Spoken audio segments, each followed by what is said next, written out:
Hey, it's Eric with Spruce Hill Custom Homes and Renovations. It is Wednesday. I literally just looked at my watch, December 6th.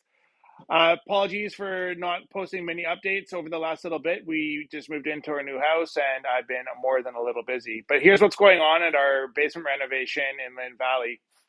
Over the last couple of weeks, we have done or completed all of the demolition. We have done trenching for all of the plumbing, which we've got Pink Plumbing on site getting that work done for us right now. We had to come up with a little bit of miracle work over here to figure out how to work plumbing around over here, but that's what we do best here at Spruce Hill is we come up with innovative ideas to solve problems.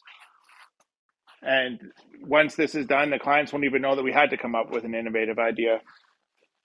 Back here in between these walls here, we have this is the old exterior wall here. And what we've had to do is jackhammer that out. And we will be extending a hallway between the ladder. I don't know if the camera's going to pick me up, but basically right down here, there'll be a hallway that'll extend down into their living room. We're making great progress. We did this project in a little bit of a phased approach so that they could continue to live in the home and have a place for one of their children to sleep in. We've completed her bedroom now, and we're just waiting to make the switch over into, she's living kind of in a rec room area that we've made a temporary room for her, and she'll be moving into her new bedroom over the next couple of weeks.